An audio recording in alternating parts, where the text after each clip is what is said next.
ভারত যুক্তরাষ্ট্র বাণিজ্য চুক্তির ঘোষণা কেন ভারত সরকার নয় করলেন মার্কিন প্রেসিডেন্ট ডোনাল্ড ট্রাম্প। এ প্রশ্নেই চলতি বাজেট অধিবেশনে ভারতের লোকসভায় সরব কংগ্রেস। এর আগে সোমবার রাতে ট্রাম্প তার ট্রুথ সোশ্যাল প্ল্যাটফর্মে লেখেন, প্রধানমন্ত্রী নরেন্দ্র মোদীর অনুরোধে ভারত ও যুক্তরাষ্ট্রের মধ্যে একটি বাণিজ্য চুক্তি সম্পাদিত হয়েছে।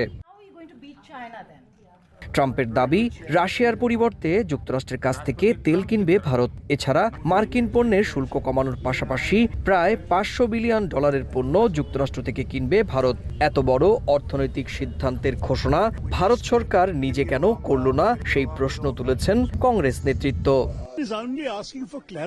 আমরা জানি না এই চুক্তির ভেতরে কি আছে। আমাদের কাছে আছে ট্রাম্পের টুইট আর মোদির টুইট। একটি সংসদীয় গণতন্ত্রে এটা কি যথেষ্ট?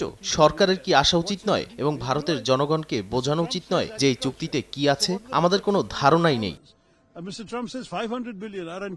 চুক্তির কোনো লিখিত শর্ত এখনো প্রকাশ্যে আনেনি মোদী সরকার, অথচ ট্রাম্পের বক্তব্যে ইঙ্গিত ভারতের কৃষিক্ষেত্র মার্কিন পণ্যের জন্য খুলে দেওয়া হতে পারে, যার ফলে ভারতীয় কৃষক, ক্ষুদ্র ব্যবসায়ী এবং দেশীয় শিল্প চরম চাপের মুখে পড়তে পারে।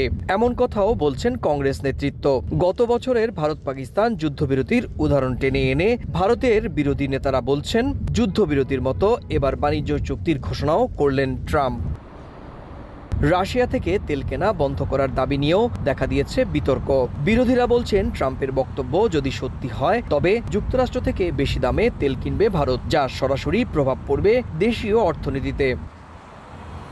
এর আগে ইউরোপীয় ইউনিয়নের সঙ্গে বাণিজ্য চুক্তি করে ভারত। সেখানে 96.6% পণ্যে শুল্ক কমানো বা তুলে নেওয়ার কথা বলা হয়। বিরোধীরা এখানে আশঙ্কা প্রকাশ করছে যে একসঙ্গে দুই দিক খুলে দিলে ভারতের কৃষি ও শিল্প ক্ষেত্রে বড় ধাক্কা লাগতে পারে। কংগ্রেস নেতাদের দাবি, এই বাণিজ্য চুক্তি পূর্ণ শর্ত অবিলম্বে জনসম্মুখে আনতে হবে। সংসদে বিস্তারিত ব্যাখ্যা দিতে হবে মোদী সরকারকে। তা না হলে ভারতের কৃষক, শিল্প ও সাধারণ মানুষের স্বার্থ আরো গভীর সংকটে পড়বে। সুব্রত আচার্য, সময় সংবাদ, ভারত।